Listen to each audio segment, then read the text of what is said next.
الحمد لله نحمده ونستعينه ونستغفره ونؤمن به ونتوكل عليه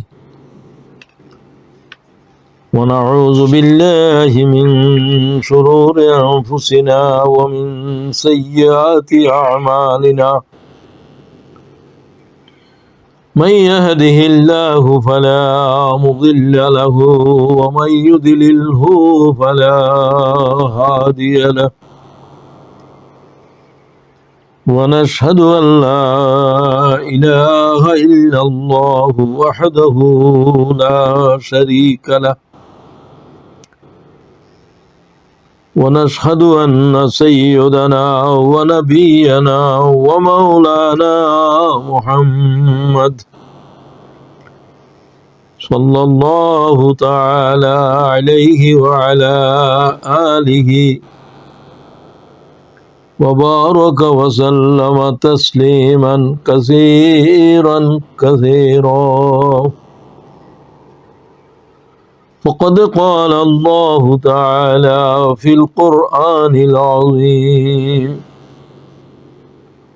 أعوذ بالله من الشيطان الرجيم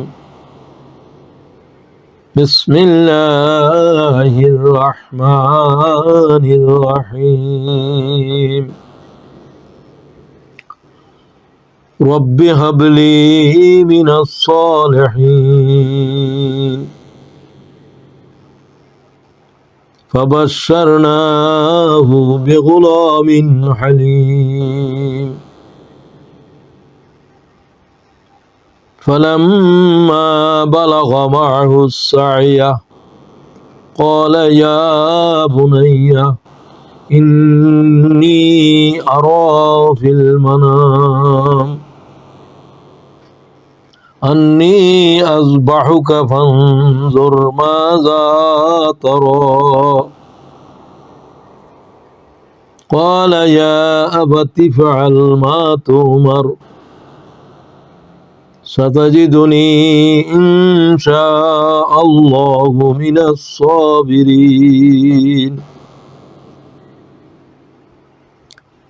فلما أسلما وتله للجبين وناديناه أن يا إبراهيم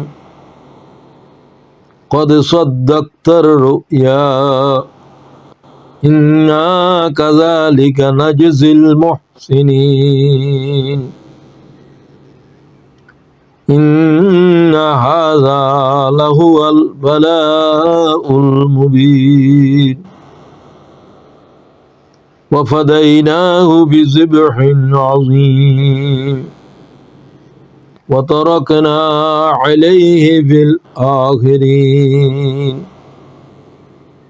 سلام على إبراهيم صدق الله العظيم Muslim Ummah in north America সারা দুনিয়ায় পরিচিত আল্লাহর দ্বীনের এক দায়ী সংগঠন মুনা কর্তৃক আয়োজিত আজকের এই দারসুল কোরআন অনুষ্ঠানে বরেণ্য সভাপতি, পরিচালক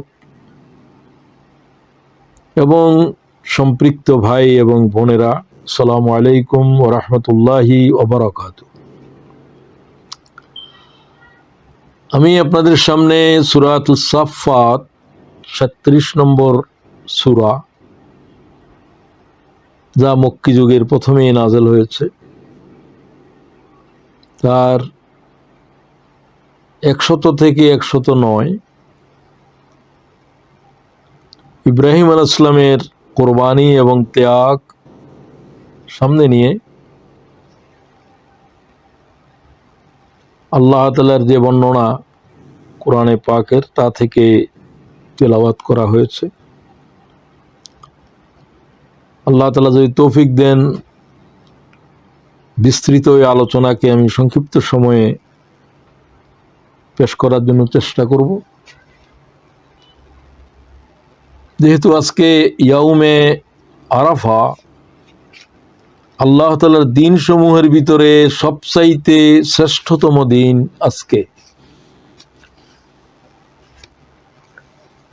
আজকে এমন একটা দিন যে দিনের ভিতরে একটা রাতও শামিল রয়েছে, সেটাও দিন।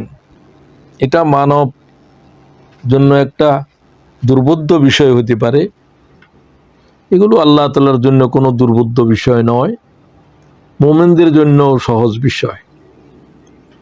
আল্লাহ তাআলা রাতকে দিন বললে দিন হয়ে যাবে, দিনকে রাত বললে রাত হয়ে যাবে, সব আল্লাহর হুকুমের উপরেই চলে।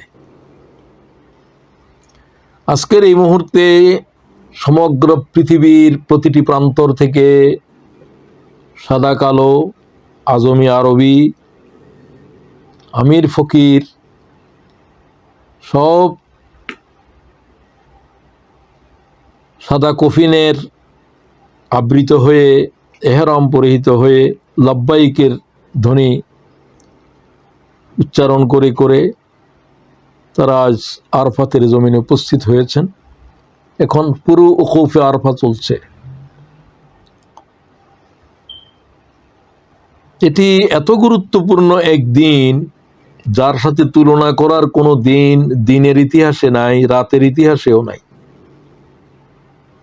রাতের ভিতরে সবচেয়ে গুরুত্বতম রাত হলো লাইলাতুল কদর, খায়রুম মিন আলফি শাহর। তো আজকের দিনের মর্যাদা কতটুকু, এ সম্পর্কে মুহাম্মদুর রাসূলুল্লাহ সাল্লাল্লাহু আলাইহি ওয়াসাল্লামের হাদিসের দিকে যদি আমরা তাকাই, আল্লাহ তাআলা এটার কসম করেছেন কোরআনে, ওয়াল ফজর ওয়া লায়ালিন আশর ওয়াশ শাফে ওয়াল ওয়িতর। আজকে ওয়িতর, আজকে নবম জিলহজ্জার 9 তারিখ, ইয়াউমে আরাফা। আল্লাহ তাআলা যত বান্দা বান্দিকে ক্ষমা করেন, প্রতি রাতেই করেন, প্রতিদিনেই করেন, রাতের ভিতরে শেষ রাত প্রতিদিনে লাইলাতুল কদর যায়। তো একটা বছরের ভিতরে যত জনেরে আল্লাহ তাআলা যত হাজার মানব মানবীরে ক্ষমা করেছেন, আজকের দিনের ক্ষমা সবকে উতরে যাবে, সবার যোগফলকে অতিক্রম করে যাবে, এবং এর কোনো সীমা সংখ্যা কিছুই কোনো মানবের দানবের কারোই জানা নাই। বলা যায় আজকে ক্ষমার উৎসব চলছে। আল্লাহ তাআলা ক্ষমা করার এই জজবার ভিতরে এই দিনে যেরকম প্রতিভাত হন, এইরকম আর কোনো সময় কোরআন এবং হাদিসের দৃষ্টিতে আমরা দেখতে পাই না। এই দিনের সমস্ত দোয়া কবুল। আরফাতের জমিন থেকে আল্লাহর কোনো গোলাম গুনাহ নিয়ে উঠবে না, গুনাহ নিয়ে উঠবে না। গুনাহ নিয়ে উঠবে ধারণা করাও গুনাহ। সব বান্দা বান্দিকে আল্লাহ তাআলা আরফাতের জমিনে মাসুম করে দেবে। ফেরেশতারা পর্যন্ত আল্লাহ তাআলার ক্ষমা দেখার পরে চিৎকার করে বলবে, ও আল্লাহ, এখানে এত বড় জালেম রয়েছে, সমগ্র জীবন নাফরমানিতে ছিল, শরাবের ভিতরে, জেনার ভিতরে, ব্যভিচারের ভিতরে। মালায়েকারা পর্যন্ত বলতে থাকবে, আল্লাহ সবাইকে কি মাফ করে দিচ্ছেন? হ্যাঁ, আল্লাহ তাআলা বলেন, ইজা কানা ইয়াউমে আরাফা ইন্নাল্লাহা ইয়ানজিলু ইলাস সামাইদ দুনিয়া ফায়ুবাহি বিহিমুল মালায়েকা। মালায়েকাদেরকে আল্লাহ তাআলা গর্বের সাথে বলেন, অহংকার করে বলেন, আতুনি উসান শুসান গোবরান জাজিনা মিন কুল্লি ফাজ্জিন আমিক। পৃথিবীর প্রতিটি প্রান্তর থেকে আমার বান্দারা আলুথালু চুল, ধুলামলিন অবস্থাতে, ক্লান্ত অবস্থাতে আজ আরফাতের জমিনে যারা হাজির হয়েছে, আমি তাদেরকে দেখছি, তারা কি চাচ্ছে আমার কাছে। আল্লাহ জিজ্ঞাসা করে ফেলেন মালায়েকারে, যারা কয় এত গুনাহ সব কি মাফ করে দিবা আল্লাহ তুমি? ফায়াকুল মা আরাদা হাউলা, তোমরা বলো এরা কি চাচ্ছে? কয় যে এরা তো ক্ষমা চাচ্ছে, উশহিদকুম আন্নী কাদ গাফারতু লাহুম, তোরা সাক্ষী থাক লাখো কোটি মালায়েকা, আমি সমস্ত আরফাতের ক্ষমা করে দিলাম। সুবহানাল্লাহ। নবী পাক সাল্লাল্লাহু আলাইহি ওয়াসাল্লাম যখন এই কথা বলেছিলেন আরফাতের দিন, হযরত ওমর প্রশ্ন করেছিল সূর্যাস্তের একটু মুহূর্তে আগেই, বেলাল সবাইকে একত্রিত হইতে বলো জবলে রহমতের পাদদেশে, যেখানে রাসূলুল্লাহ সাল্লাল্লাহু আলাইহি ওয়াসাল্লাম উকুফ করছিলেন। বললেন জিবরাইল এখন আমাকে জানিয়ে দিলেন যে সমস্ত আরফাতের আল্লাহ তাআলা ক্ষমা করে দিয়েছেন। হযরত ওমর বললেন, ইয়া রাসূলুল্লাহ, এটা কি আপনার সাথে যারা আজ আরফাতে হাজির হলো তাদের জন্য? নবী পাক বললেন, না, কিয়ামত পর্যন্ত যারা 9 জিলহজ্জার এই তারিখে আরফাতের এই জমিনে হাজির থাকবে তাদেরকেও একই ক্ষমার ঘোষণা। সুবহানাল্লাহি ওয়া বিহামদিহি। এই জাতের কোন জমিন কোন সময় কারো জানা নাই, কোরআন এবং হাদিসের কোন দলিল নাই। একজন লোক গুনাহ নিয়ে উঠবে না আরফাতের ময়দান থেকে। সুবহানাল্লাহ ওয়া বিহামদিহি। ও আল্লাহ, সে আরফাতে তো আমরা থাকতে পারলাম না, যারা উপস্থিত হয়ে রোনাজারি করছে। নবী পাক সাল্লাল্লাহু আলাইহি ওয়াসাল্লাম ইবনে আব্বাস বলেন, আমি হুজুরের উটের উপরে ছিলাম আর প্রত্যেকে যার যার ওকুফ তারা করছেন। হুজুর বললেন, গোটা আরফাত ওকুফ করার জায়গা, আর ওয়াক্কাফতু হা হুনা, আমি এখানেই ওকুফ করছি আরফাতের জবলে রহমতের পাদদেশে। তোমরা যার যার কাঁদা শেষে কাঁদো, গুনার জন্য আল্লাহর কাছে কাঁদো, ক্ষমার আজকে উৎসব চলবে। ইবনে আব্বাস বলেন, আমি রাসূলুল্লাহকে দেখলাম যে হাত উঠালেন। তিনি বর্ণনা করেন, ইমাম মুসলিম তার হাদিস বর্ণনা করছেন যে আমি নবী করিম সাল্লাল্লাহু আলাইহি সাল্লামকে আরফাতের জমিনে দেখলাম যে আল্লাহ তাআলার পয়গম্বর হাত উঠালেন আল্লাহ পরওয়ারদিগারের কাছে। আন ইবনে আব্বাস রাআইতু রাসূলুল্লাহ সাল্লাল্লাহু আলাইহি ওয়াসাল্লাম বিআরফাত ইস্তাকবালাল কিবলা ওয়া রাফা ইয়াদাহু ইলা সাদরিহি, রাসূলুল্লাহ কিবলার দিকে মুখ করলেন আর হাত বক্ষ পর্যন্ত উঠালেন। খেয়াল করেন, ইয়াকুল, তিনি বললেন, রব্বানা সরিফ আন্না আযাবা জাহান্নাম ইন্না আযাবাহা কানা গরামা, আয় আল্লাহ, মুহাম্মদ থেকে জাহান্নামের দূরে নিয়ে যাও। ইন্নাহা সাআত মুস্তাকাররান ওয়া মুকামা, অল্প সময়ের জন্য জাহান্নামকে বরদাস্ত করতে পারবে না, বেশি সময়ের জন্য তো পারবেই না। এই আয়াত দিয়ে তিনি শুরু করলেন হুজুরের কান্না। হুজুর বললেন, কোরআন শরীফের এই আয়াত পড়লেন। ইবনে আব্বাস বলেন 25 নম্বর সূরা 65-66 আয়াত। এই আয়াত সবার জানা আছে, সবার হাফজ আছে, মুখস্থ আছে, আপনারাও পড়েন। রব্বানা সরিফ আন্না আযাবা জাহান্নাম ইন্না আযাবাহা কানা গরামা, নিশ্চয়ই জাহান্নাম হচ্ছে বিনাশকারী, এখানে কিছু থাকবে না, সব ধ্বংস হয়ে যাবে। ইন্নাহা সাআত মুস্তাকাররান ওয়া মুকামা। এরপরে নবী পাক সাল্লাল্লাহু আলাইহি ওয়াসাল্লাম ওই দোয়া বললেন, যেটা হুজুর বললেন, আমি যত দোয়া করেছি মানবের কাছে আগত সমস্ত পয়গম্বররা যত দোয়া করেছে সকলের চাইতে যেটা উত্তম, সেটা কি? লা ইলাহা ইল্লাল্লাহ ওয়াহদাহু লা শারীকা লাহ লাহুল মুলক ওয়া লাহুল হামদ ওয়া হুয়া আলা কুল্লি শাইইন কাদির। এটা আমরা সবাই জানি। ইমাম বাইহাকি বলছেন, আরফাতের লোকদের জন্য অন্তত কম 100 বার এই কলেমা পড়া উচিত। এরপরে নবী পাক সাল্লাল্লাহু আলাইহি ওয়াসাল্লাম বললেন, আল্লাহুম্মা জাআল ফি বাসরি নূরা ওয়া ফি সামঈ নূরা ওয়াজআলনি মিম্মান তানাহা বিহি মালাইকাতুক, আল্লাহুম্মা ইন্নাকা তা'লামু সিররি ওয়া আলানিয়াতি ওয়া লা ইয়াখফা আলাইকা শাইউম মিন আমরি,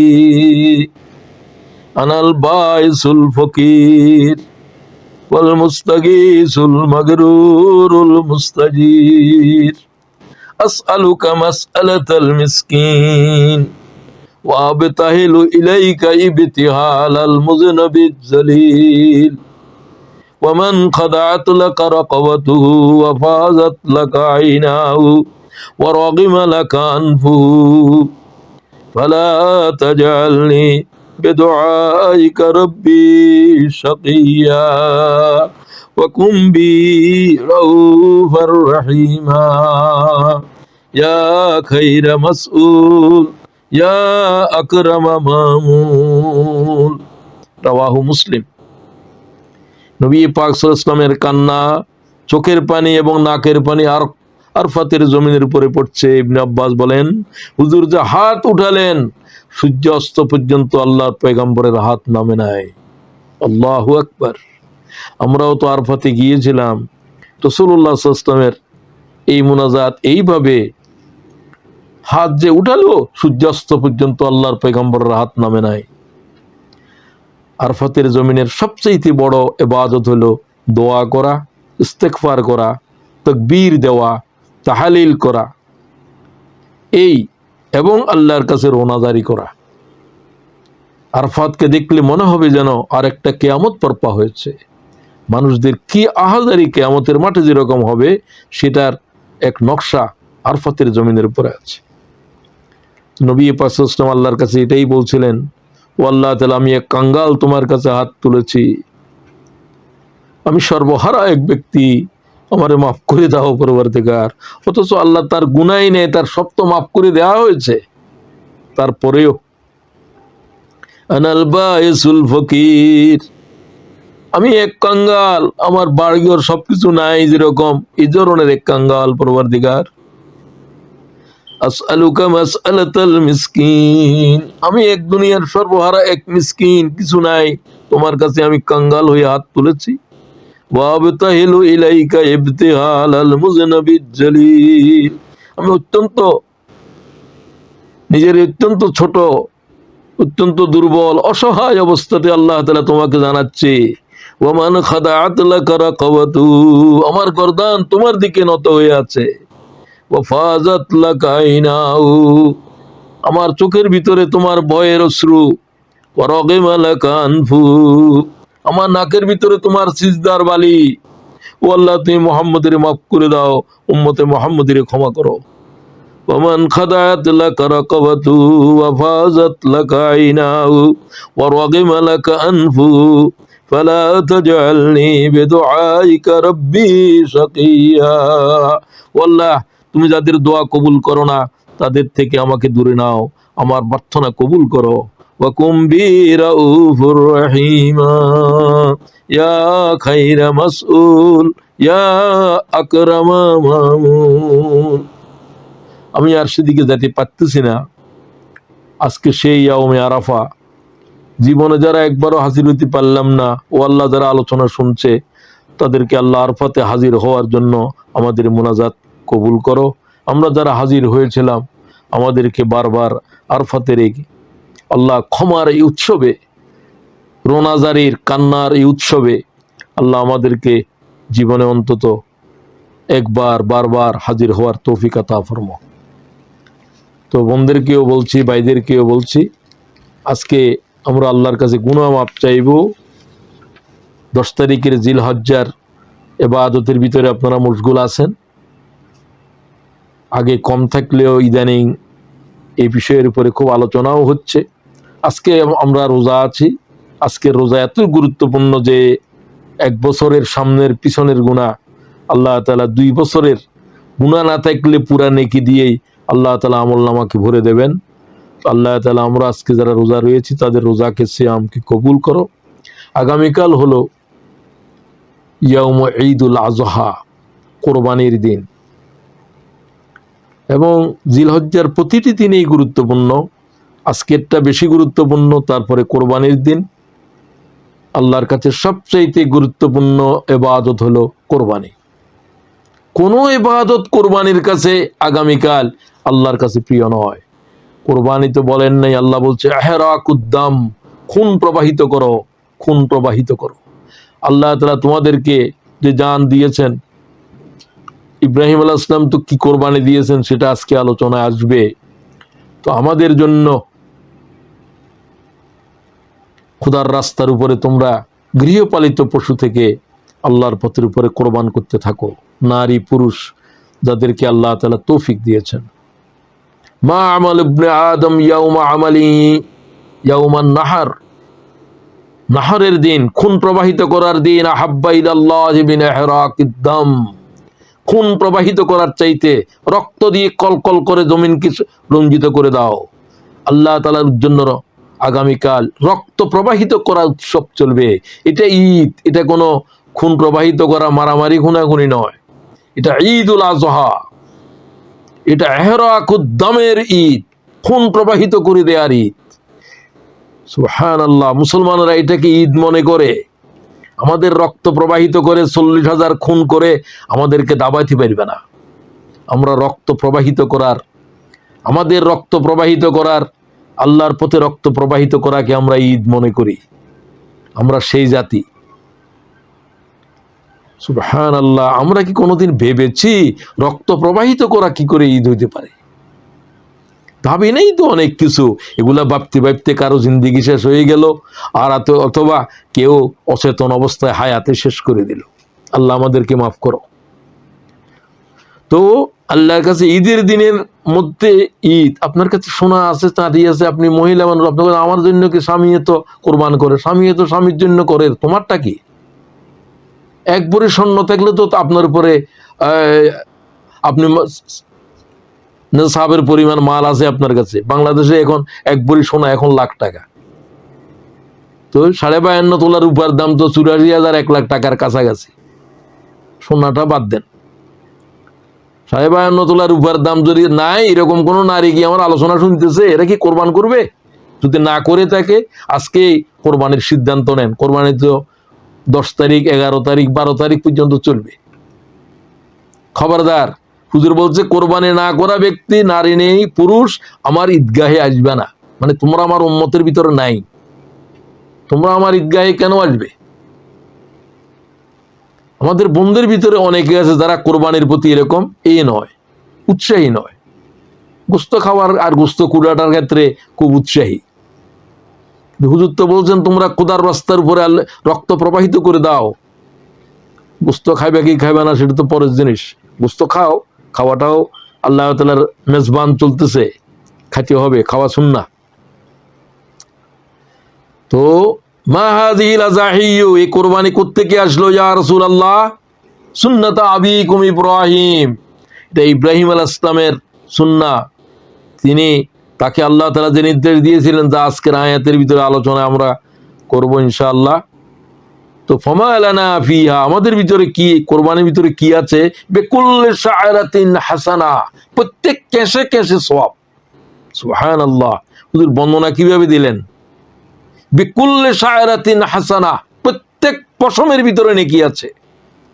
আল্লাহ আমাদেরকে ইখলাসের সাথে তোমারে সন্তুষ্ট করার জন্য আল্লাহ তাআলা প্রাণীর রক্ত প্রবাহিত করে পৃথিবীকে রঞ্জিত করে দেওয়ার জন্য তুমি যে বলছো, আল্লাহ তা আমাদেরকে তৌফিক দাও। আমরা নিয়ত করেছি, আল্লাহ কবুল করো। আর ইউকাব্বিরু মিন সালাতিল ফজর ইয়াউমা আরাফা ইলা সালাতিল আসর মিন ইয়াউমিন নাহর, আল্লাহু আকবার, আল্লাহু আকবার, লা ইলাহা ইল্লাল্লাহ, আল্লাহু আকবার, আল্লাহু আকবার, ওয়ালিল্লাহিল হামদ। তোমরা আজকে আরাফাতের ফজর থেকে প্রত্যেক নরনারীর উপরে ওয়াজিব এই তাকবীর বুলন্দ করা। এটাকে বলা হয় তাকবীর তাশরিক। এটা 13 তারিখের আসর পর্যন্ত চলবে, কোরবানির দিনের পর্যন্ত। সুতরাং কোরবানির দিন 10 তারিখেও আপনারা সকালবেলা কোরবানি না হওয়া পর্যন্ত না খেয়ে থাকবেন। লা ইয়াখরুজু ইয়াউমাল ফিতর হাত্তা ইয়াতাআম, ফিতরের দিন, ফিতরের ঈদে রাসূল না খেয়ে বের হইতেন না, আর আজহার দিন খেয়ে বের হইতেন না, এসে খেতেন। কোরবানির করে অথবা নামাজের পরে খাবেন।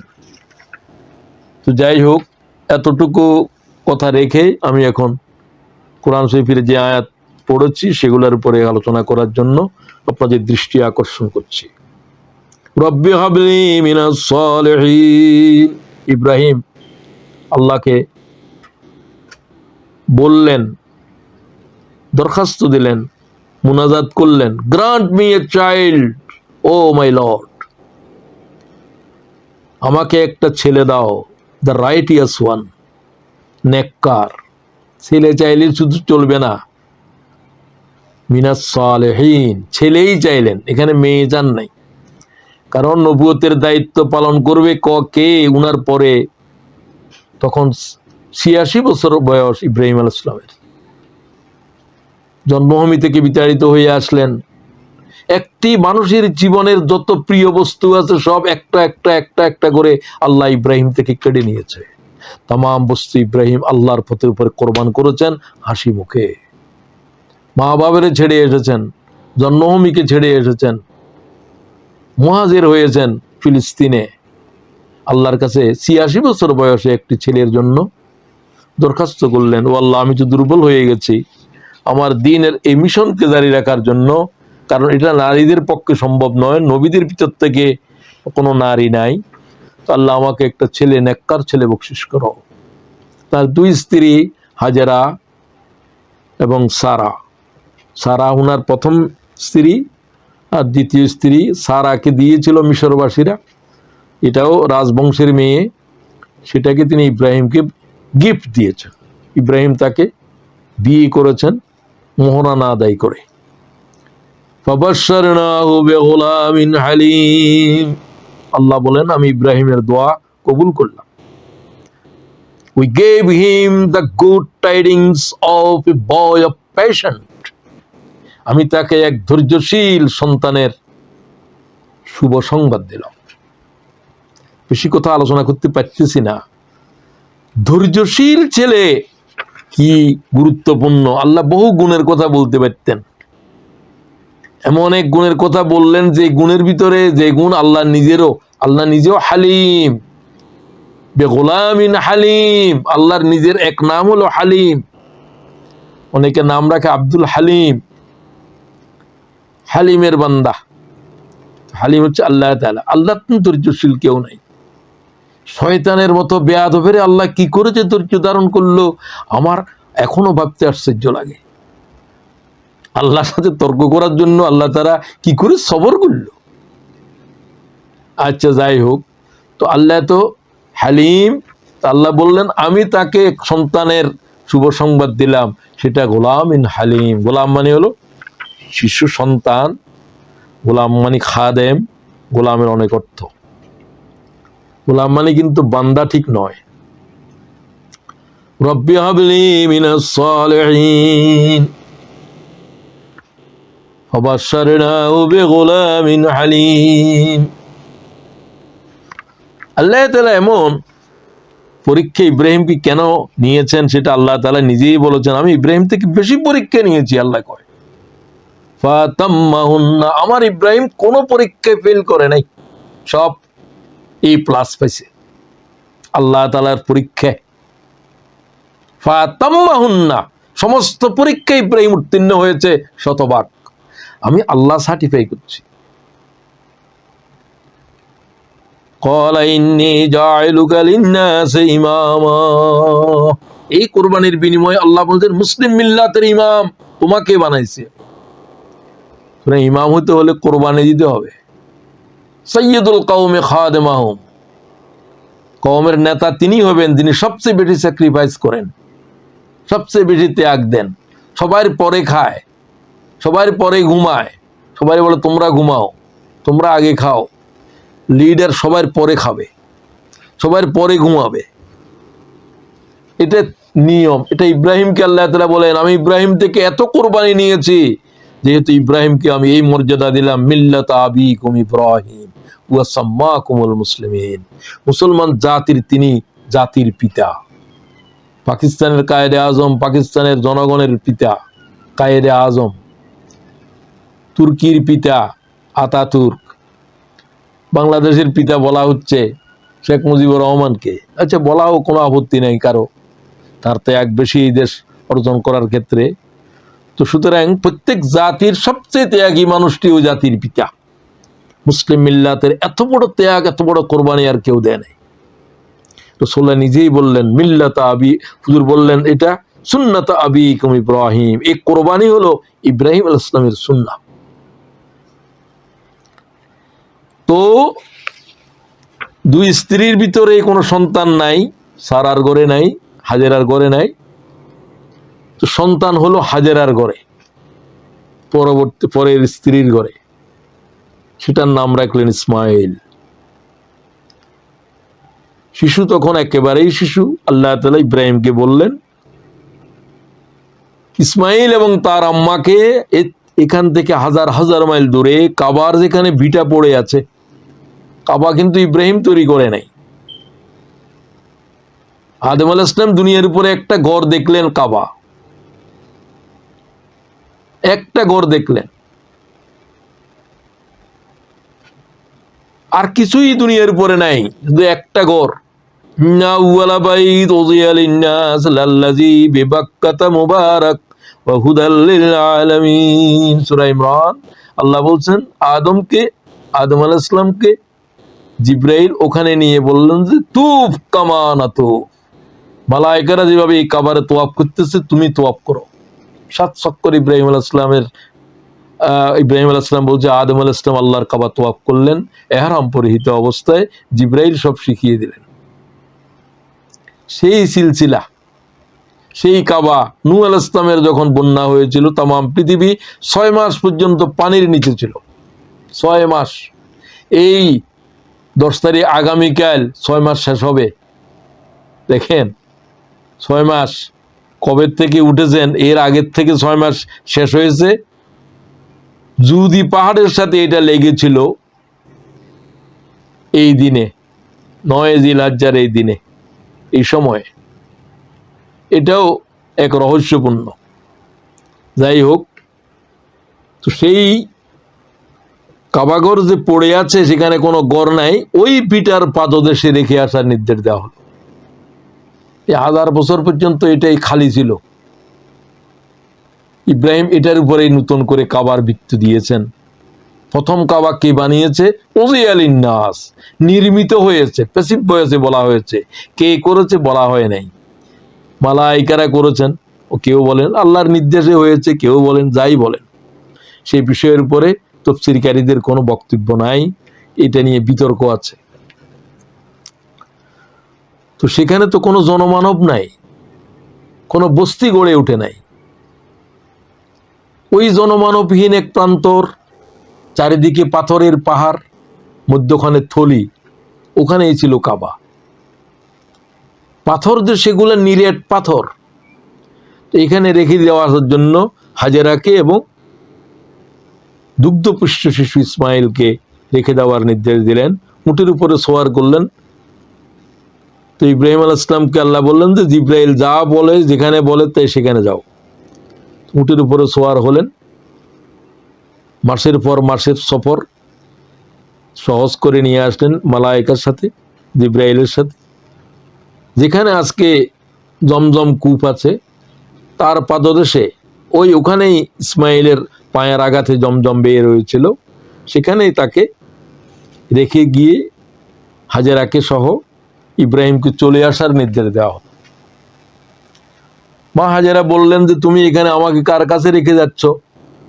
একটা দুগ্ধপুষ্ট শিশু, আমি একটা অসহায় অবলা নারী, তো আমরা কি করব, কিভাবে থাকব?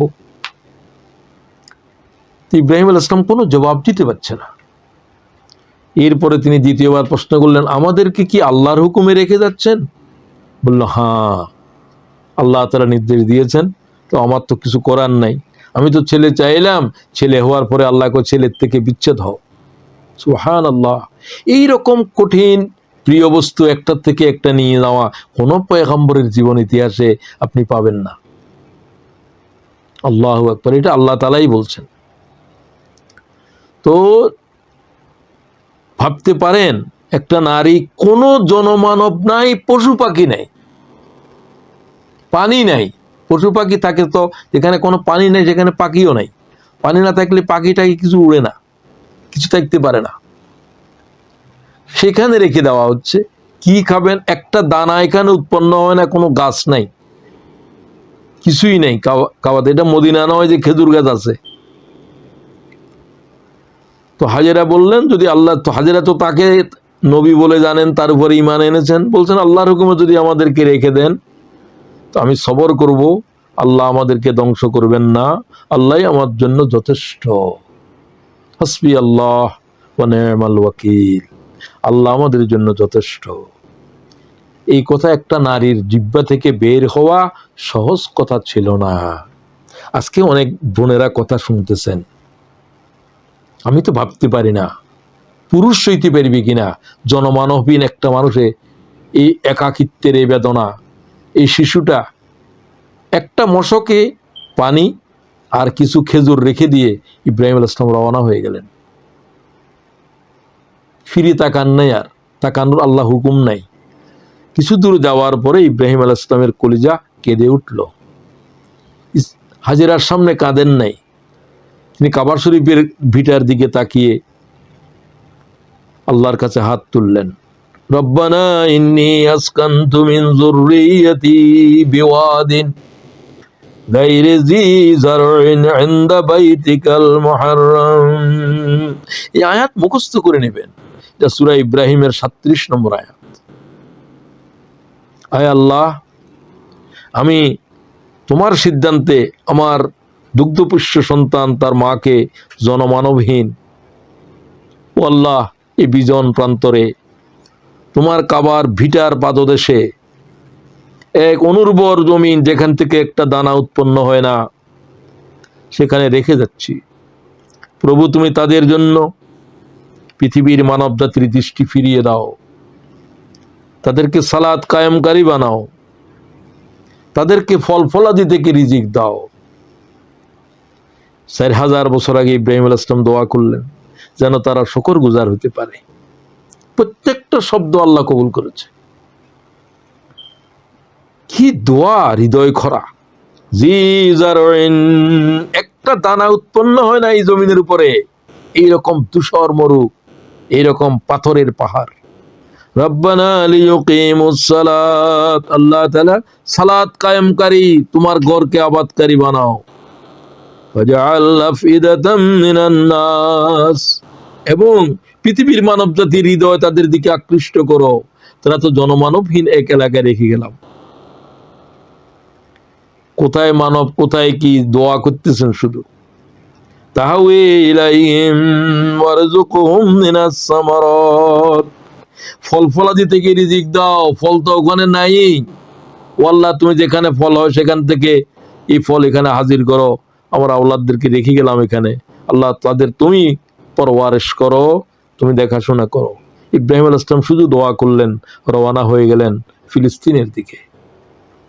সেই থেকে কেউ বলছে ৭ বছর, এর ভিতরে আসার হুকুম হয় নাই, কোন কোন তাফসীরকারী বলছেন, আর কেউ বলছেন ২-১ বার আসার হুকুম হয়েছে, জিবরাইলের সাথে এসেছেন, উটের থেকে নামার হুকুম হয় নাই। ও আল্লাহ, এত কঠিন পরীক্ষা ইব্রাহিমকে কেন নিলা, আমার কাছে সেটা জানাই নাই। ইব্রাহিমকে আল্লাহ কত ভালোবাসেন, খলিলুল্লাহ বলেছেন। তো ৭ বছর যখন বয়স হচ্ছে, তখন আল্লাহ তাআলা ইব্রাহিমকে দেখার নির্দেশ দিলেন। তাফসীরকারীরা বলছেন ৭ বছর, আল্লাহ তো এভাবে বলেন না। আল্লাহ বলছেন যখন হাঁটা চলা করতে পারে, হাঁটা চলা করতে পারে, এই বয়সে যখন তিনি পৌঁছলেন। ফালাম্মা বালাগা মাউস সাইয়া, হাঁটাচলা করার বয়স কেউ কেউ বলছে ৬-৭ বছর হলে খেলাধুলা করতে পারে, বাবার সাথে হাঁটতে পারে। তখন তিনি আসলেন দেখার জন্য সময় নিয়ে, কারণ তিনি যখন আসছেন ৯ জিলহজ্জা, এর আগে ৮ জিলহজ্জা, ৮, ৯, কেউ বলছে ৭ তারিখ থেকে তিনি স্বপ্নে দেখা শুরু করলেন। ৭ তারিখ হজরা এহরাম যেদিন পড়েছে হাজিরা ৮ তারিখে, এর আগের রাত থেকে শুরু করে ৮ তারিখ ৯ তারিখেই তিনি ফাইনাল স্বপ্নে দেখলেন যে বারবার আল্লাহ বলছেন তুমি তোমার প্রিয় বস্তুকে আল্লাহর পথে কোরবান করো, প্রিয় বস্তুকে আল্লাহর পথে কোরবান করো। তিনি উট কোরবান করেছেন, আবার একই স্বপ্ন। উট তোমার কোন প্রিয় বস্তু? হ্যাঁ, এটাও প্রিয় বস্তু, তবে প্রিয়তম বস্তু কোরবান করো আল্লাহর পথের উপরে। ইব্রাহিমের বুঝতে দেরি হলো না যে আমার সবচেয়ে প্রিয়তম সন্তান যা আল্লাহ থেকে আমি নিয়েছি, সেটাকেই আল্লাহ তাআলা জবাই করার নির্দেশ দিচ্ছে আল্লাহর পথের উপরে। আল্লাহ চাচ্ছেন সেটা। তো আল্লাহ এটা পরীক্ষা করার জন্য 1500 কিলোমিটার পথ পায়ে হেঁটে এসেছেন তিনি, উঠে করে বহন করে। তো তিনি আসলেন, ছেলের সাথে পরামর্শ করছেন। ছেলের মাও আছে, মাকে কিছু জিজ্ঞাসাও করছেন না তিনি ছেলেকে জবাই করার বিষয়ে। ভাবতে পারেন, 7 বছর পর্যন্ত একটা শিশুকে দেখার হুকুম পর্যন্ত দিল না আল্লাহ। কিভাবে তারা আছে, কি খেয়ে আছে, কি জনপদের ভিতরে আছে, কোনো জনমানব নাই তখনও। মা হাজেরা এই সন্তানকে বুকে নিয়ে এই বিজন মরুভূমির ভিতরে জীবন কাটাচ্ছেন। তার বুকের থেকে নিয়ে বাচ্চাটাকে জবাই করে দেওয়ার কথা কি করে বলবেন তিনি? হ্যাঁ, বলতে তো হবে, আল্লাহ তাআলা যেহেতু বলছেন। তো তিনি ছেলেকে বলছেন, কি বলেন? ইয়া বুনাইয়া, হে আমার প্রিয় বৎস, ইন্নী আরা ফিল মানাম, আমি স্বপ্নে আদিষ্ট হয়েছি তোমাকে আল্লাহর রাহে আমি জবাই করে দিচ্ছি। I must sacrifice you. What you think? What's your will? তোমার ইচ্ছে কি? তুমি কি বলতে চাও? What do you think? 7 বছরের ছেলে যেই জবাব দিল, 70 বছরের বুড়াও দিতে পারবে না। আল্লাহ ইব্রাহিমকে কি সন্তান দিয়েছে আগেই বলেছেন। তোমাকে এমন এক ছেলের শুভ সংবাদ দিচ্ছি যেটার আল্লাহ একটা গুণ শুধু বললেন, সেটা হলো হালিম, গোলাম হালিম। অতঃপর ইসমাইল আল্লাহ এই স্বপ্নের খুলে দেওয়ার পরে দিয়ে জবাব দিচ্ছে, ইয়া আবাতি ফাআল, হে আমার পিতা, মা তুমার, আল্লাহ যা তোমাকে নির্দেশ দিয়েছে তুমি তাই পালন করো। Do that what which you are commanded. মা তোমার, তোমাকে যা আল্লাহ নির্দেশ দিয়েছে তা তুমি করো। তুমি তোমার আওলাদের জবাই করার নির্দেশ দিয়েছো, তোমার প্রিয়, তুমি আমাকে জবাই করে দাও। সাতাজিদুনি ইনশাআল্লাহু মিনাস সাবিরিন, আমি আল্লাহর পথের উপরে ধৈর্যশীলদের ভিতরে শামিল হব। ভাবতে পারেন কি সন্তান দিয়েছে এটা। এই জবাব পৃথিবীর সমস্ত সন্তান জমা করলে জবাব দিতে পারবে কেউ? সেটাই ইসমাইল দিয়েছে। আল্লাহু আকবার। তো ইসমাইল আল্লাহ তাআলার কি ধরনের প্রিয় ছেলে এটা, আল্লাহর কাছে এটা কত প্রিয় সেটা ভাবতে পারেন। আল্লাহ কিতাবে বলেছেন, ওয়াজকুর ফিল কিতাবি ইসমাঈল ইন্নাহু কানা সাদিকাল ওয়াদ ওয়া কানা রাসূলুন নাবিয়্যা। ইসমাঈল সম্পর্কে আল্লাহ বলেন, সে প্রতিশ্রুতি পালনকারী, সে ছিল নবী এবং রসুলদের অন্তর্ভুক্ত। আল্লাহ তাআলার যে নির্দেশ সেটা পালন করার ক্ষেত্রে ইব্রাহিমকে চমকে দিলেন ছেলে। সাতাজিদুনি ইনশাআল্লাহু মিনাস সাবিরিন, আমাকে আপনি ধৈর্যশীলদের ভিতরে পাবেন ইনশাআল্লাহ, আমি আল্লাহর পথের উপরে সবর করব, আপনি আমাকে জবাই করে দেন। আল্লাহু আকবার। কি করে ছেলে এই জবাব দিল আমি তো বুঝতে পারি না। আমার আকল দেমাগ হয়রান হয়ে যায়। তো তারা উভয়ে রাজি হলো, বাবা রাজি জবাই করার জন্য। ছেলের এই জবাবে ইব্রাহিম আলাইহিস সালাম এত খুশি হলেন যে ছেলের কপালে চুমু খেলেন। ফালাম্মা আসলামা, তারা দুইজনেই রাজি হলো, একজন জবাই করার জন্য, একজন জবাই হওয়ার জন্য। খুব ভালো করে শুনেন, কোরবানি তো করতেছি, গরু একটা, ছাগল একটা, দুম্বা একটা, উট একটা। আল্লাহ তো বললেন যে আপন স্বীয় পুত্রকে জবাই করো আল্লাহর পথের উপরে। সেদিন ছিল 10ই জিলহজ্জা, 9 জিলহজ্জা 3 বার। তখন তিনি দেখলেন 10 তারিখে মিনার দিকে রওনা হলেন।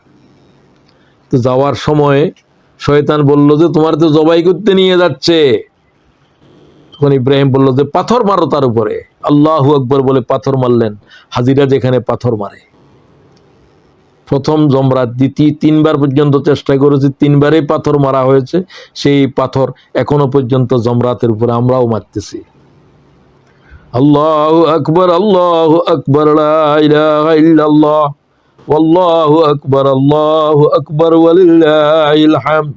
কুরবানির গাহে যাচ্ছিলেন, এই তাকবীর যেটা এখনো আমরা পড়ি, তাকবীরে তাশরীক আমাদের জন্য ওয়াজিব। ছেলে তার আব্বাকে বলছেন যে আব্বা, আমার তো কাপড় সাদা, আপনি আমার কাপড় খুলে ফেলবেন। নিচের থেকে লাগাই দাও, কারেন্ট লাগাই দাও, আমারটাতে নিচের থেকে লাগাই দাও। তো এরপরে বলছেন যে আপনি আমার দিকে তাকাবেন না। তাকে উপুড় করে জবিন, তাকে জবাই করার জন্য তার এর উপরে, কপালের উপরে, কপালকে মাটির সাথে দিয়ে গর্দানের উপরে ছুরি চালাচ্ছেন। ছেলে বলছে আমাকে মিনায় দাফন করে দিবেন, আমার লাশ আমার আম্মা সইতে পারবে না। আল্লাহু আকবার। মারফুল কোরআনের মুসান্নিফ এই ডায়লগ আলোচনা করেছেন। আমাকে তাড়াতাড়ি ধারালো ছুরি দিয়ে জবাই করবেন, আপনার তরবারি ধারালো করে নেন। ছেলে বলে আমার আম্মাকে আমার সালাম দেবেন, আমার জামার কাপড় নেবেন, রক্ত যেন না লাগে, আমার আম্মা আমার রক্ত সইতে পারবে না, আমার লাশ সইতে পারবে না, আমাকে মিনায় দাফন করে দেবেন। চিন্তা করতে পারেন কি ছেলে আল্লাহ তাআলা ইব্রাহিম আলাইহিস সালামকে দিয়েছিলেন। সুবহানাল্লাহ ওয়া বিহামদিহি। ইব্রাহিম আলাইহিস সালাম ছেলেকে চুমা খেয়েছিলেন জবাই করার আগে। ছেলের জবাব ইব্রাহিম আলাইহিস সালামকে অশ্রুসিক্ত করে দিয়েছিল। ফালাম্মা আসলামা ওয়া তাল্লাহু লিল জাবিন, তিনি তাকে উপুড় করে শোয়াইয়ে দিলেন। ছেলেও তাই বলছিল, গর্দানের উপরে ছুরি চালাতে শুরু করলেন। ফেরেশতারা এই দৃশ্য দেখার পরে সইতে পারে নাই, চিৎকার করে বলে উঠছিল, এই তাকবীর দিয়েছিল, আল্লাহু আকবার, আল্লাহু আকবার, লা ইলাহা ইল্লাল্লাহ, আল্লাহু আকবার, আল্লাহু আকবার, ওয়ালিল্লাহিল হামদ। ছুরি যখন চালাচ্ছে ইব্রাহিম আলাইহিস সালাম চোখের বেঁধে ফেলছিলেন। ছেলেও বলছিল যে আমাকে দিয়ে আপনার মায়া আসতে পারে, চোখ বন্ধ করে আমার উপরে ছুরি চালাতে থাকবেন। তিনি দেখলেন যে কিরে ছেলে কথা বলতেছে, ছেলের গলদেশের উপরে গর্দানের উপরে ছুরি চালাচ্ছেন, কিছু লাগতেছে না কেন? ওয়ানাদাইনাহু আইয়া ইব্রাহিম, আওয়াজ শোনা গেল, ইব্রাহিম থেমে যাও, কুরবানি হয়ে গেছে, জবাই হয়ে গেছে। জবাই তো জবাই করার নাম নয়, গরু জবাই করতে হয় না। আপনি গরু কিনেছেন যে আল্লাহর জন্য, জবাই করলেও হবে না যদি উদ্দেশ্য ভালো না হয়। লা ইয়ানালাল্লাহু লুহুমুহা ওয়ালা দিমাউহা ওয়ালাকিন ইয়ানালুহুত তাকওয়া মিনকুম। আল্লাহ তো কোনো পশুর গোশত খায় নাকি? আল্লাহর কাছে রক্তের কি প্রয়োজন? আল্লাহ তাআলা কুরবানি দাতার হৃদয় দেখতে চায়। তো দেখতে তো চাইছে ইব্রাহিম আলাইহিস সালামের হৃদয়ের ভিতরে কি আছে, জবাই হওয়ার জন্য ইসমাইলের প্রস্তুতি কতটুকু আল্লাহ তো জেনেছেন। আল্লাহ কুরবানি হিসেবে গ্রহণ করেছেন। ওয়ানাদাইনাহু আইয়া ইব্রাহিম ক্বাদ সাদ্দাকতার রুয়া, স্বপ্ন বাস্তবায়ন করেছো, কুরবানি হয়ে গেছে। তিনি দেখলেন জিব্রাইল সেখানে দুম্বা হাজির করেছে, খুব তরতাজা, লম্বা লম্বা শিং। সেই দুম্বার মাথা এবং শিং কাবা শরীফে বহু বছর পর্যন্ত ছিল, যেটাকে জবাই করেছিলেন। قد صدقت الرؤيا إنا كذلك نجزي المحسنين। মুহসিন মানে হচ্ছে মুখলেস। মুখলেস বান্দাদেরকে আল্লাহ তাআলা পরীক্ষা করেন এবং পরীক্ষার ফল সাথে দিলেন। ইসমাইলকে আর জবাই করার প্রয়োজন নাই, জবাই তো হয়েই গিয়েছে। বরং ইব্রাহিমকে নির্দেশ দেওয়া হলো ইসমাইলের জায়গায়, যেখানে ইসমাইলকে জবাই করা হয়েছিল, আমি ইসমাইলের ফিদিয়া নিলাম। অন্য খেয়াল করেন, ওয়াফাদাইনাহু বিযবহিন আযীম, একটি বড় কোরবানির বিনিময়ে আমি ইসমাইলকে র্যানসম নিলাম, মুক্তিপণ নিলাম। মানে ইসমাইলকে রেহাই করলাম, তবে ইসমাইলের জায়গার উপরে কোরবানির এক সিলসিলাকে জারি করে দিলাম, যে ইসমাইল কোরবান হলো না, দুম্বা কোরবান করো, আর এই কোরবানিকে কিয়ামত পর্যন্ত জারি করে দিলাম। লাখ লাখ কোটি কোটি কোটি কোটি প্রাণী ইসমাইলের এই জায়গার উপরে এই দিনে এই সময়ে কোরবান হতে থাকবে। এটা হলো যাবেহে আযীম। বহু আলেমকে জিজ্ঞাসা করেছে, আল্লাহ বলছে বড় কোরবানির বিনিময়ে আমি ইসমাইলকে বাঁচালাম, তার ফিদিয়া গ্রহণ করলাম। কি সেটা? তফহিমুল কোরআনের মুসান্নিফ জবাব দিয়েছেন, আর ইরানের আল্লামা তাবতাবাই আর বাকি তাফসীরকারীরা কি লিখেছে সেগুলো আমার আকলে আসে নাই। ওয়াফাদাইনাহু বিযিবহিন আযীম, ওই র্যানসমড, এটাকে ফিদিয়া বললেন আল্লাহ, র্যানসমড। যেমন একটা লোকের যদি কেউ হত্যা করে, এখন তাকে যদি রক্তপণ দেয় তার আওলাদদেরকে, তাকে আর হত্যাকারীকে হত্যা থেকে রেহাই দেওয়া হবে, এটাকে র্যানসম বলে। আল্লাহ এটা এই শব্দ বললেন, ওয়াফাদাইনাহু বিযবহিন আযীম, একটা যবহে আযীমের বিনিময়ে, একটা বড় কোরবানির বিনিময়ে ইসমাইলেরকে আমি ফিদিয়া নিলাম, তার রক্তকে বাঁচিয়ে দিলাম, তার জান বাঁচিয়ে দিলাম। যাবেহে আযীম, এ ট্রেমেন্ডাস, এ মোমেন্টাস স্যাক্রিফাইস। ভালো করে বুঝেন। আমি এই আলোচনা করার পরে এক আলেম দাঁড়িয়ে বলল, সারা জীবন কোরআন শরীফের দরজ দিলেন, কিছুই তো বুঝি নাই।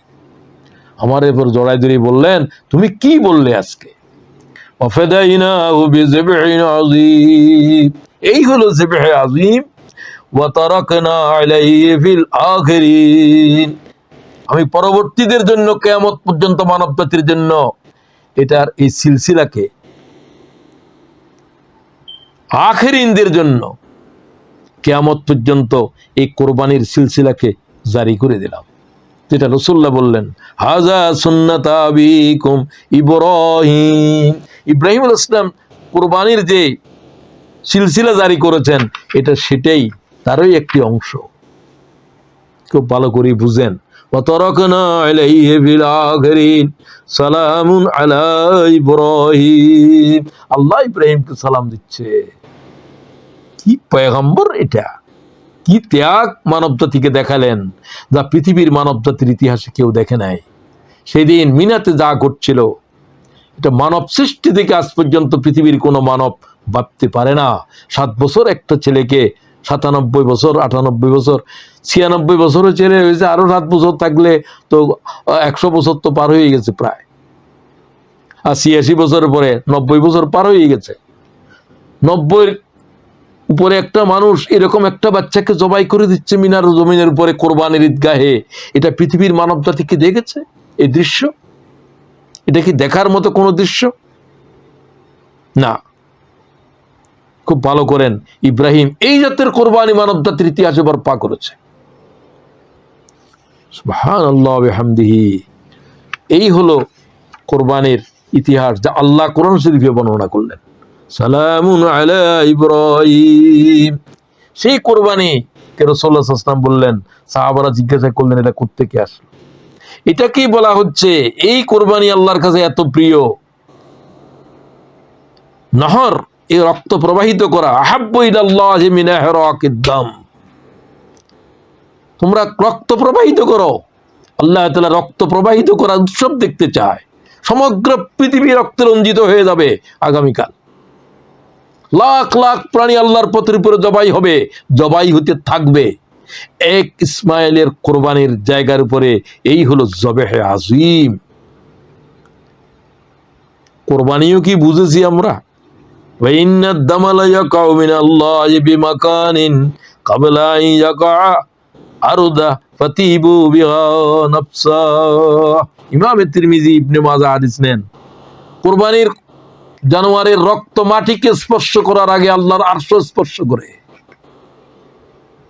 আল্লাহ বলেন, আমি কোরবানির পশুর যেগুলো তোমরা খাও না, কুর, শিং, তার পশম পর্যন্ত কিয়ামতে নেকির পাল্লার উপরে ওজন করব। সুবহানাল্লাহ, এটা এত বড় ইবাদত। ওয়া ইন্নাহু লায়াতি ইয়াউমাল কিয়ামাহ বিকুরুনিহা ওয়া আশআরিহা ওয়া আজলাবিহা। কোরবানির পশুর সব কিছুই ওজন করা হবে কিয়ামতের মাঠের উপরে। আল্লাহ সব কিছু কি গ্রহণ করেন, অথচ আল্লাহ তো কোনো রক্ত গোশত কিছুই খান না। এটা ছিল ইব্রাহিমের উপরে আল্লাহর পরীক্ষা। ওয়াইযিবতালা ইব্রাহিম রাব্বুহু বিকালিমাতিন ফাতাম্মাহুন্না ক্বালা ইন্নী জাইলুকা লিন-নাসি ইমামা। আমি এই ইব্রাহিমকে গোটা মিল্লাতের পিতা বানালাম, এই জন্য এই কোরবানি পৃথিবীর মানব জাতির ইতিহাসে কেউ দেয় নাই, কেউ দিতে পারে না। এই ইব্রাহিম জ্বলন্ত আগুনে পুড়েছে, নিক্ষিপ্ত হয়েছে, আল্লাহ তাআলা আগুনকে গুলজার করেছেন। ইব্রাহিম বাচ্চার গলদশের উপরে ছুরি চালিয়ে দিয়েছে, আল্লাহ সেই বাচ্চাকে রক্ষা করেছে। আল্লাহ তাআলার সমস্ত পরীক্ষার উপরে ইব্রাহিম উত্তীর্ণ হয়েছে। ভাই বোনদেরকে আজকে বলতে চাই, আমরা কি শিখলাম আজকের এই আলোচনা থেকে? আমাদের জন্য শিক্ষণীয় কি? আমরা কি কোরবানি বুঝেছি? এক, কতটুকু ইমানের, আল্লাহর উপরে কতটুকু ইমান থাকলে বাচ্চার গলদশের পরে আল্লাহর সিদ্ধান্তের উপরে জবাই করে দিতে পারে? আল্লাহর হুকুমের সাথে গুম জবাই করে নামাজ পড়তে পারতেছ না, ব্যস্ততা উপেক্ষা করে আল্লাহ হাইয়া আলাস সালার জবাব দিতে পারছো না, এই জাতের ইমান নিয়ে জান্নাতে যাবে? হায় হায়, আমি জান্নাতে যাবার ধারণাটাকে পর্যন্ত আমি চিন্তা করতে পারি না। এটা কি জাতের ইমান? আল্লাহ তাআলার সিদ্ধান্তের উপরে ইব্রাহিম কি জাতের ইমানের পরিচয় দিলেন? আল্লাহর হুকুম পালন করার ক্ষেত্রে ইব্রাহিম দুনিয়াবাসীর সামনে কি হাজির করলেন? এই জন্য তো এই ইমান এই পর্যায়ে নেয়ার জন্য তো এলেম লাগবে, কোরআন শরীফের সাথে লেখাপড়া লাগবে। কি করে আপনার ইমান বাড়বে? ইমানের এই পর্যায়ে নিতে পারবেন কিভাবে? এই পর্যায়ে না হোক, ইমানকে যদি আরো দৃঢ় করতে হয় তাহলে তো কোরআন শরীফ পড়া লাগবে। আল্লাহ বলছেন, এই কিতাবের ভিতরে তোমাদের ইমান, এই কিতাবের ভিতরে হেদায়ত, এই কিতাবের ভিতরে ইমানের বৃদ্ধি সব। ওয়াইযা তুলিয়াত আলাইহিম আয়াতুহু যাদাতুহুম ঈমানা। ঈমান বাড়বে, ঈমান এই পর্যায়ে যাবে যার কাছে আল্লাহর কোরআনের এলেম এসেছে। কি কিতাব পড়েন, কি ইউটিউব দেখেন আপনি, কোন স্কলার আর কোন পণ্ডিতের ওয়াজ শুনেন, ওই পণ্ডিতের কোনো পরিচয় আছে? ইউটিউবে শুনছে কয়।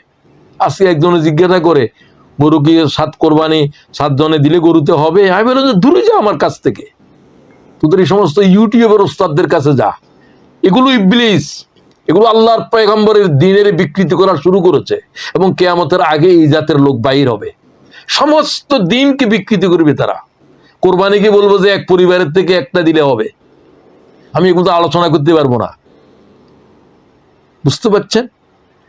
এরকম নামাজের কথা আসবে, এরকম উঠার কথা আসবে, সব কিছুকে বদলাই দিবে। সব বলবে কি সহি তরিকা, এই সহি তরিকার গোমরাহি আসবে সহি তরিকার নামে। এরপরে বলতে চাই, ভালোবাসার দাবি কি? আমরা আল্লাহকে ভালোবাসি, আল্লাহ আমাদেরকে ভালোবাসার দাবিটা কি?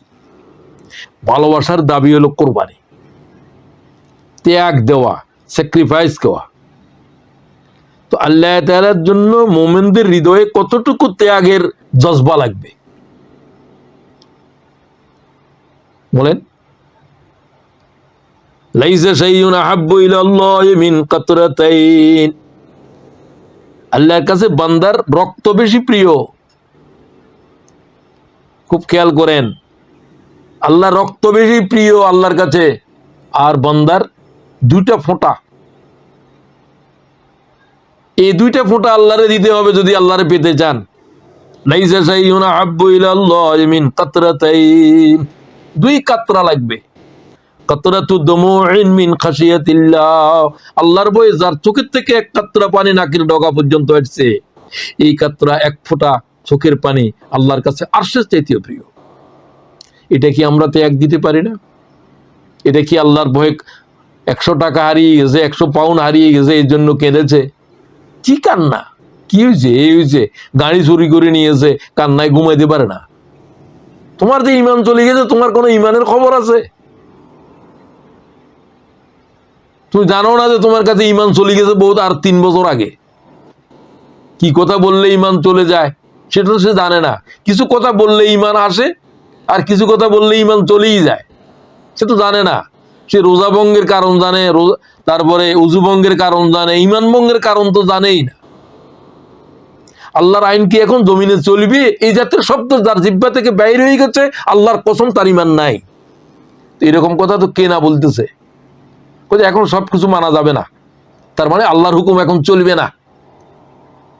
আল্লাহর হুকুম চলবে না এই কথা যার জিহ্বা দিয়ে বের হয়েছে, খোদার কসম কে বলছে তার ইমান নাই। ইমানের শস্যের দানা পরিমাণ ইমানও নাই। তো সে কি জানে খোদার দিনের উপরে, খোদার দিনের জন্য জেহাদ করার, খোদার দিনের জন্য দাঁড়াবার যার হৃদয়ের ভিতরে কোনো চিন্তাও আসলো না, রাসূলুল্লাহর হাদিস বলছে তার কাছে ইমানের অস্তিত্বই নাই, সে নামাজ পড়ে রোজা করে নিজকে মুসলমান বলে পরিচয় দেয়, মুসলিম, নিজের মুসলমান বলে পরিচয় দেয়, কিন্তু সে মুসলমান নয়, সে ইমানদার নয়। আপনি ভাবতে পারেন? তো এদের সংখ্যা আপনি হিসাব করেন, তখন দেখবেন যে মুমিনদের সংখ্যাই আর নাই, মুমিনই খুঁজে পাচ্ছেন না। যে ব্যক্তি আল্লাহ তাআলার দ্বীনের জিহাদ করে নাই, জিহাদের জমিনের উপরে দাঁড়ায় নাই, জিহাদ করার কোনো প্রয়োজনীয়তা বুঝে নাই, মাতা আলা শুবাতিন মিনাল ঈমান, যে ব্যক্তি নাই শুবাতিন মিনান নিফাক, সে মুনাফিকের উপরে মৃত্যুবরণ করেছে। ক্বালা রাসূলুল্লাহ, ইমাম মুসলিম এই হাদিস গ্রহণ করেছেন। সুতরাং আমাকে আপনাকে ভাবতে হবে, আমার কাছে তো ইমান থাকলে এগুলো সহজ হইতো। নবীদের ইমানের অবস্থা দেখেন, সেই অবস্থা যেতে না পারি, অন্তত ইমানকে তো ইয়াকিনের দরজায় পৌঁছাইতে হবে। তো দ্বিতীয় কাতরা কি? শহীদ, যারা আল্লাহর রাস্তার উপরে নিজেদের জান কোরবান করে দিয়েছে। রাসূল বলেন, আমার কলিজায় শুধুমাত্র আল্লাহর রাস্তার উপরে রক্ত দেওয়া ছাড়া আর কোনো ইচ্ছা নাই। লাওয়াদাতু আন্নী আগজু ফি সাবিলিল্লাহি ফাউকতাল সুম্মা আগজু ফাউকতাল সুম্মা আগজু ফাউকতাল। বুখারী মুসলিম। আমার হৃদয়ের ভিতরে একটাই চাওয়া, আমি আল্লাহর জিহাদে অগ্রসর হই, জিহাদ করতে করতে শহীদ হয়ে যাই, আবার জীবিত হই, আবার জিহাদ করি, আবার শহীদ হই। কোন মুমিনের হৃদয়ে যদি এটা না আসে, সে কি আল্লাহ তাআলার পয়গম্বরের দ্বীনের উপরে আছে? সে শহীদ হওয়ার কথা নাই, তার হৃদয়ের ভিতরে আছে কিনা সেটা। কয়জন নরনারীর হৃদয়ের ভিতরে আছে আমি তো হলপ করে বলতে পারবো না। আমরা তো এই অজুহাত সেই অজুহাত আমরাও বলি না। হুজুর বলেন, আমার হৃদয়ের ভিতরে আর কিছু চাওয়া নাই, ওয়াল্লাহ, আল্লাহর কসম খেয়ে বলছি। সুতরাং আল্লাহর কাছে রক্ত কি প্রিয়? আল্লাহ বলছে, যারা রক্ত দিয়েছে তারা বিলাই হিসাবে যারা জান্নাত। শুধু নিজেরা জান্নাতে যাবে না, জান্নাতি জাহান্নামের হুকুম হয়ে গিয়েছে। এই জাতির 10 জন ব্যক্তিকে একজন শহীদ জান্নাতের ভিতরে নেবে। তো সুতরাং আপনি ভাবেন আমাদের অবস্থা কি। এরপরে আমি বলতে চাই, আল্লাহর পথের উপর সবর লাগবে। এই যে ধৈর্যশীল ছেলেকে দিলেন, সবর কত বড় জিনিস। জ্বলন্ত আগুনে ইব্রাহিমকে ফেলে দিচ্ছে, উলঙ্গ করে বস্ত্র খুলে ফেলেছে। জিব্রাইল পর্যন্ত চিৎকার করে বলল যে আল্লাহ ইব্রাহিমকে কি জ্বালাই ফেলবে? তো আল্লাহ, তুমি কি করতে চাও? আমি ইব্রাহিমকে বাঁচাইতে চাই, যদি আপনি অনুমতি দেন। কয়, যাও, ইব্রাহিম সাহায্য চাইলে করো। ইব্রাহিম বলল যে আমাকে যে আগুনে ফেলা হচ্ছে, আমার আল্লাহ দেখতেছে জিব্রাইল না দেখতেছে না? কয়, দেখতেছে। তো সুতরাং তুমি কেন? হাসবি আল্লাহু ওয়া নি'মাল ওয়াকিল, রাওয়াহুল বুখারী। ইমাম বুখারী বলছেন, শুধু ইব্রাহিম আলাইহিস সালাম এই কথা আগুনে ফেলে দিয়ে আসলাম বললেন, আমি আমার আল্লাহর উপরে তাওয়াক্কাল করছি। তো তাওয়াক্কালকারীর কি হয়েছে? আল্লাহ বলছেন আমি মুহসিনদেরকে তার প্রতিফল দিয়ে থাকি। কি দিলেন? ইয়া নার কুনি বারদাও ওয়া সালামান আলা ইব্রাহিম, হে আগুন, নমরুদের আগুন, ইব্রাহিমের জন্য ঠান্ডা হয়ে যা। নমরুদের তো কোনো আগুন নেই, আগুন তো আল্লাহর। নমরুদের হুকুম মানে নাকি? নমরুদের পালে আগুনে রাখবে না পুড়ে ছাই করে দিবে? 40 দিন পর্যন্ত ইব্রাহিম সে জ্বলন্ত আগুনের ভিতরে ছিল। তিনি বললেন আমার জীবনের সবচাইতে সুখকর দিন ছিল নমরুদের আগুনের কুণ্ডলীর ভিতর। সুতরাং আল্লাহর পথের উপরে যারা সবর করে, দিনের পথের উপরে, হ্যাঁ আল্লাহ যদি কাকে শহীদ করে নিতে চান নিবেন, বহুত পয়গম্বররা শহীদ হয়েছে। তো আমাদেরকে ধৈর্যশীল কিরকম? ইসমাইলকে দেখেন, সাতাজিদুনি ইনশাআল্লাহু মিনাস সাবিরিন, আল্লাহর পথের উপরে আমরা ধৈর্য ধারণ করব যদি আমাকে জবাই করে দেন। খোদার পথের উপরে জবাই করা দূরের কথা, নামাজের জন্য যাওয়ার জন্য বলার পরে তুমি ধৈর্য ধারণ করতে পারো না, আমি এই কাজকর্ম এগুলো ফেলে এখন দিতে পারবো না, এটা করতে পারবো না। চিন্তা করতে পারেন আপনি? আমি কি পারি? আল্লাহ তাআলা আমাদেরকে দিনের পথের উপরে সবর ইখতিয়ার করার তৌফিক দাও, ত্যাগ দেওয়ার জজবা পয়দা করো, এবং ওই ইমানের দৃঢ়তা দাও যা তুমি ইব্রাহিম ইসমাইলকে বকশিশ করেছিলা। তো আজকের আলোচনাকে আর আমি দীর্ঘায়িত করতে চাই না। খোদার পথের উপরে আগামীকাল ত্যাগ এবং কোরবানির যে উৎসব চলবে, আল্লাহ তাতে আমাদেরকে অংশগ্রহণ করার তৌফিক আতা ফরমা। এবং কোরবানির জন্য সবচেয়ে গুরুত্বপূর্ণ জিনিস হলো তার নিয়ত, তার মন, তার হৃদয়। লাই ইয়ানালাল্লাহা লুহুমুহা ওয়ালা দিমাউহা ওয়ালাকিন ইয়ানালুহুত তাকওয়া মিনকুম। আল্লাহ তাআলা মুত্তাকিদের কোরবানিকে কবুল করবেন। আল্লাহ যেন আমাদেরকে ওই ব্যক্তিদের ভিতরে শামিল করেন। আল্লাহ তাআলা যাদের কোরবানি কবুল করেন, যাদের ত্যাগকে আল্লাহ কোরবান কবুল করেন। তো আমি আর আলোচনাকে দীর্ঘায়িত করতে চাই না। আজকের আলোচনা থেকে এবং আজকে ইয়াউমে আরাফার উপরেও সামান্য কথা বলা হয়েছে, এবং আজকের রাতটাও গুরুত্বপূর্ণ। ঈদের রাত্রে যে ব্যক্তি জাগ্রত থাকে, যেই দিন মানুষের হৃদয়গুলো মৃত হয়ে যাবে, সেই দিন ঈদের রাত জাগ্রতকারী ব্যক্তিদেরকে আল্লাহ তাআলা তাদের কলবগুলোকে জীবিত রাখবেন কিয়ামতের ভয়াল বিভীষিকার সময়ে। তো এই জাতের পরীক্ষা আল্লাহ তাআলা ইব্রাহিমের উপরে নিয়েছেন। আমাদের জিন্দেগির উপরে ছোটখাটো পরীক্ষা তো প্রত্যেকের জীবনের উপরে আসছে। ওয়ালা নাবলুয়ান্নাকুম বিশাইইম মিনাল খাউফি ওয়াল জুই ওয়া নাকসিম মিনাল আমওয়াল ওয়াল আনফুসি ওয়াস সামারাত ওয়া বাশশিরিস সাবিরিন। আমি তোমাদেরকে তোমাদের জিন্দেগির উপরে পরীক্ষা করার জন্য তোমাদের উপরে দারিদ্রতা আনি, তোমাদের জন্য ক্ষুধা, তোমাদের জন্য ফসলের, তোমাদের জানমালের উপরে ক্ষতি আনি, তোমরা সবর করছো না কেন? সামান্য কিছুতে অস্থির হয়ে যাও, সামান্য কিছুতে গেল গেল গেল গেল এগুলো চলতেছে। অথচ গলদশের উপরে ছুরি চালানোর সময় ইব্রাহিম ইসমাইল দুইজন বাপ বেটার অবস্থা দেখেন।